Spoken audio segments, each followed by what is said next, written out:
Hello friends, வணக்கம் and welcome to Naga's எங்க வீட்டு சமையல். Friends, இன்னைக்கு நம்மளுடைய சேனல்ல சூப்பரான ரெண்டு ரெசிபீஸ் தான் பார்க்க போறோம். இந்த ரெசிபீஸ் ரெண்டுமே வந்துட்டு செய்யறது அவ்வளோ ஈஸி. வித்தின் ஒரு 10 மினிட்ஸ்ல நம்ம ஈஸியா செஞ்சு முடிச்சிடலாம். ஃபர்ஸ்ட் நம்ம இன்னைக்கு வந்து செய்ய போற ரெசிபி பார்த்துக்கிட்டிங்கன்னா, ஒரு காலையில டிஃபனுக்குள்ள நைட் டின்னருக்கும் நம்ம வந்துட்டு இட்லி தோசைக்கு வந்து தொட்டு சாப்பிட்றதுக்கு அவ்வளோ நல்லா இருக்கும். ஃபர்ஸ்ட் ஒரு குக்கர் எடுத்துக்கலாம். அதில் வந்துட்டு ஒரு 2 ஸ்பூன் எண்ணெய் ஊற்றிட்டு கடுகு உளுந்த பருப்பு நல்லா வந்து பொரிக்க விட்டுக்கலாம். கடுகு உளுந்து நல்லா பொரிஞ்சதுமே நம்ம வந்துட்டு கொஞ்சமா வந்துட்டு நம்ம வந்து ஜீரகம் போட்டுக்கலாம். ஜீரகம் நல்லா பொரிட்டோம். இப்போ கருவேப்பிலை ஒரு 5-6 கருவேப்பிலையை நம்ம போட்டுக்கலாம். கருவேப்பிலையும் நல்லா பொரிஞ்சு வரட்டும். காரத்துக்கு 2 பச்சை மிளகாய் வந்துட்டு 4 கீரை அதையும் போட்டுக்கலாம். ஒரு வரமிளகாய் போட்டுக்கலாம். 4 பல் பூண்டு போட்டுக்கோங்க. ஸோ டேஸ்ட் வந்து நல்லா இருக்கும். ஒரு பெரிய வெங்காயத்தை வந்து நான் மீடியம் சைஸ்ல கட் பண்ணி நான் ஆட் பண்ணியிருக்கேன். கூடவே இன்னைக்கு நான் 2 தக்காளி ஆட் பண்ணியிருக்கேன். மீடியம் சைஸ் தக்காளி 2 தக்காளி ஆட் பண்ணியிருக்கேன். இப்போ கத்திரிக்காய் பார்த்துக்கிட்டிங்கன்னா நல்லா வந்து க்யூபாக வந்துட்டு கட் பண்ணும்போது பக்கத்தில் ஒரு உப்பு தண்ணி வச்சுட்டு அதில் வந்து போட்டுக்கிட்டோம்னா கலர் வந்து கருப்பாகாது. ஸோ ஃப்ரெஷ்ஷாக இருக்கும். நம்ம வந்து க்யூப் சைஸில் கட் பண்ணிவிட்டு அதை எல்லா கத்திரிக்காயும் வந்துட்டு அதில் ஆட் பண்ணிக்கலாம். இப்போ தேவையான உப்பு வந்துட்டு 1 ஸ்பூன் உப்பு ஆட் பண்ணியாச்சு. மஞ்சத்தூள் வந்துட்டு ஒரு ஸ்பூன் ஆட் பண்ணிக்கோங்க. இப்போ எல்லாமே வந்துட்டு அதை நல்லா கலந்து விட்டுக்கலாம். ஸோ எண்ணெயிலே நல்லா வதக்கிட்டோம் அப்படின்னு சொன்னால் டேஸ்ட் வந்து ரொம்ப நல்லா இருக்கும். மெயினாக பார்த்தீங்கன்னா கத்திரிக்காய் வந்துட்டு பிடிச்சவங்களும் இருக்காங்க. அதே மாதிரி கத்திரிக்காய் ஒரு சிலருக்கு வந்து பிடிக்காத அலர்ஜி அந்த மாதிரிலாம் நினைப்பாங்க. ஸோ அவங்களுக்கு வந்து இந்த மாதிரி வந்து செஞ்சு சாப்பிடும்போது டேஸ்ட் வந்து ரொம்ப நல்லா இருக்கும். எண்ணெயும் அதிக செலவில் இந்த ஃப்ரை அந்த மாதிரி பண்ணாமல் இன்ஸ்டண்ட்டாக இட்லிக்கு தோசைக்கெல்லாம் நல்லா வந்துட்டு சாப்பிட்றதுக்கு அவ்வளோ டேஸ்டியாக இருக்கும். இட்லிக்கெல்லாம் பார்த்தீங்கன்னா நல்லா மேலே ஊற்றி சாப்பிட்டோம்னா அவ்வளோ நல்லாயிருக்கும். இப்போ நான் வந்துட்டு ஒரு அளவான தண்ணி ஆட் பண்ணிக்கிறேன். இன்னைக்கு வந்துட்டு பார்த்தீங்கன்னா ஒரு 2 டம்ளர் தண்ணி ஆட் பண்ணியிருக்கேன் இதுக்கு. மெயினாக பார்த்துட்டிங்கன்னா இதை வந்து கத்திரிக்காய் சட்னி வந்து தோசைக்கு அவ்வளோ சூப்பராக இருக்கும். இப்போ வந்து நம்ம குக்கர் லிட் போட்டு விசில் வச்சிடலாம். நம்ம வந்துட்டு ஒரு விசில் டூ இல்லை 2 விசில் நல்லா குழஞ்ச மாதிரி வரணும் அப்படின்றனால ஒரு 2 விசில் வந்தோன்னா நம்ம வந்துட்டு ஆஃப் பண்ணிடலாம். பக்கத்தில் இது வந்து நம்ம ரெடி ஆகிற இந்த மெயின் டைமில் வந்துட்டு நம்ம தோசை தவா வச்சு இன்னைக்கு நம்ம வந்து தோசைக்கு தான் சாப்பிட போகிறோம். தோசை நல்லா வந்துட்டு பேன் நல்லா வந்துட்டு சூடானதுக்கப்புறமா நம்ம வந்துட்டு தோசை ஊற்றிக்கலாம். நல்லெண்ணெய் ஆட் பண்ணிக்கலாம். ஸோ தோசை வந்து நல்லா டேஸ்டியாக இருக்கும். எப்பயுமே பார்த்துக்கிட்டிங்கன்னா இந்த கத்திரிக்காய் சட்னிக்கு வந்துட்டு தோசை வந்து ஒரு சூப்பர் காம்பினேஷன். நல்ல மொறு மொறு மொறு மொறுன்னு தோசை சுட்டு சும்மா இந்த கத்திரிக்காய் சட்னியை வச்சு சாப்பிட்டோம்னா 10 தோசை நீங்கள் 20 தோசை சாப்பிடலாம். அந்த அளவுக்கு டேஸ்டியாக இருக்கும். ஸோ ஒன்ஸ் நீங்கள் வீட்டில் செஞ்சு பார்த்துக்கிட்டிங்கன்னா திரும்ப திரும்ப கண்டிப்பாக வீட்டில் இருக்கவங்களும் கேட்பாங்க. நீங்களும் செஞ்சு சாப்பிடுவீங்க. அது வந்து இந்த ஊற வச்சு சாப்பிட்றதே வந்துட்டு அவ்வளோ டேஸ்டியாக இருக்கும்.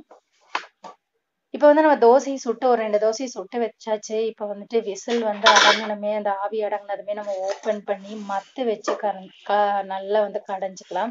மத்தில் கடைஞ்சா நல்ல டேஸ்ட் இருக்கும். ஒரு சிலருக்கு எனக்கு மத்தில் கடைய தெரியாது அப்படின்றவங்க இதை நல்லா வந்து ஆறுனதுக்கப்புறம் ஒரு மிக்சிக்கு ட்ரான்ஸ்ஃபர் பண்ணிக்கோங்க. மிக்சி ஜாருக்கு போட்டு ஒரு சுத்து மட்டும் சுற்றுங்க போதும். ரொம்ப சுத்திராதீங்க. அப்புறம் டேஸ்ட் நல்லா இருக்கும். 1 2 அந்த காய்கறிகள் அப்படியே இருந்தால் தான் வந்துட்டு டேஸ்ட் வந்து ரொம்ப நல்லா இருக்கும். நம்ம மத்துல கடையும் போது அதோட டேஸ்டே வேற. அப்படியே அந்த நம்ம போட்ட காய்கறிகளை முழுசா அங்கங்க இருக்கும். அந்த டேஸ்ட்டும் வந்து சாப்பிட்றதுக்கு நல்லா இருக்கும். நம்ம தோசையிலையோ இட்லியிலையோ சாப்பிடும்போது தோசைக்குள்ள வச்சு அந்த சட்னி எடுத்து சாப்பிடும்போது அவ்வளோ டேஸ்டியா இருக்கும். கெட்டியா வேணுங்கிறவங்க கெட்டியா வச்சுக்கலாம். நல்லா தண்ணியா வேணுங்கிறவங்க நல்லா ஊத்தி ஊத்தி அடிக்கலாங்க. அந்த அளவுக்கு டேஸ்டியா இருக்கு. இப்போ கொத்தமல்லி இலைகளை போட்டு கார்னிஷ் பண்ணிக்கலாம். செம்ம டேஸ்டான கத்திரிக்காய் சட்னி நம்ம வீட்டில் சூப்பராக ரெடி ஆயிடுச்சு. ஸோ நீங்களும் வந்துட்டு உங்கள் வீட்டில் இதே மாதிரி கத்திரிக்காய் சட்னி ட்ரை பண்ணி பாருங்க ஃப்ரெண்ட்ஸ்.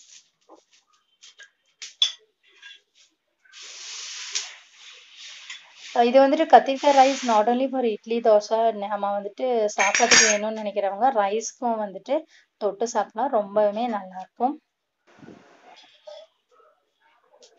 இப்போ பாருங்க நம்மளுடைய அதுவும் வந்துட்டு மெயினாக இந்த சட்னிக்கு பார்த்துக்கிட்டிங்கன்னா மொறு மொறுன்னு இருக்கணும் தோசை.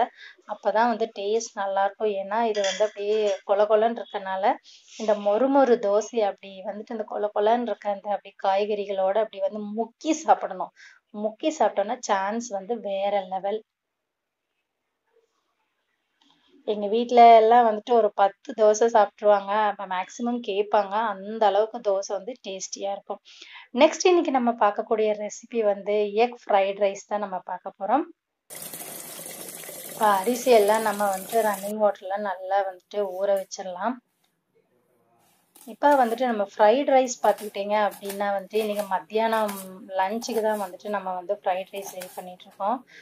வந்து இன்னைக்கு வந்து ஃப்ரைட் ரைஸ் பார்த்துக்கிட்டிங்கன்னா நம்ம சவுத் இந்தியன் ஸ்டைலில் வந்து நம்ம ஃப்ரைட் ரைஸ் ட்ரை பண்ணுறோம்.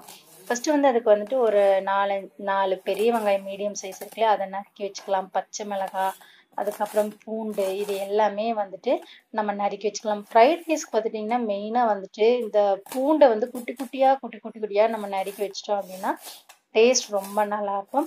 அதே மாதிரி ஃப்ரைட் ரைஸ்க்கு வந்து குடை மிளகாய் வந்துட்டு எப்பயுமே டேஸ்ட்டை வந்து நமக்கு அதிகப்படுத்தி கொடுக்கும். ஸோ வந்துட்டு நம்ம வந்து குடை மிளகாயை வந்துட்டு நீளமா நறுக்கி வச்சுக்கலாம்.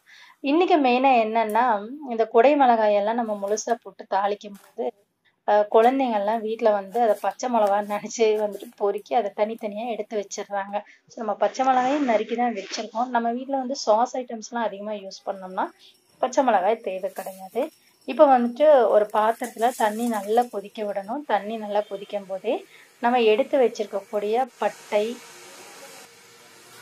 அதாவது பிரியாணி பொருட்கள் இருக்கு இல்லையா, பட்டை, கிராம்பு, ஏலக்காய், இந்த மாதிரி எல்லா ஐட்டம்ஸையும் வந்துட்டு நம்ம 1 by 1 வந்துட்டு ஸ்டார் பத்திரி இருக்கு இல்லையா, அதை எல்லாத்தையுமே நம்ம வந்துட்டு ஆட் பண்ணிக்கலாம். ஸோ அந்த தண்ணியிலேயே வந்து இது எல்லாம் வந்துட்டு ஒரு 10 minutes நல்லா கொதிக்க விடலாம். இப்போ வந்து நான் பிரியாணி இலையை ஆட் பண்ணியிருக்கேன். அது கூட ஏலக்காய் ஆட் பண்ணியாச்சு.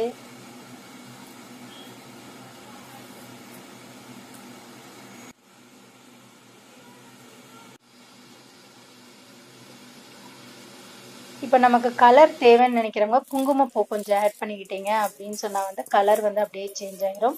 இப்போ வந்து தண்ணி நல்லா வந்து கொதிச்சதுமே வந்து நம்ம ரைஸ் அதுக்குள்ள நம்ம போட்டுடலாம். ரைஸ் வந்துட்டு பார்த்தீங்கன்னா ஒரு 5 to 10 minutesல வந்துட்டு சீக்கிரம் பாயில் ஆயிரும். அதை அப்படியே நம்ம வந்து ஃபில்டர் பண்ணும்போது ரன்னிங் வாட்டர்ல வந்துட்டு மேலாப்புல ஃபில்டர் பண்ணிக்கலாம். ஸோ அரிசி அப்பதான் ஒன்னோட ஒன்று ஒட்டாது. இன்னைக்கு பார்த்துக்கிட்டிங்கன்னா முட்டை வந்து எடுத்திருக்கோம். முட்டை ஒரு பவுலில் வந்துட்டு ஒரு 10 முட்டை எடுத்திருக்கோம்.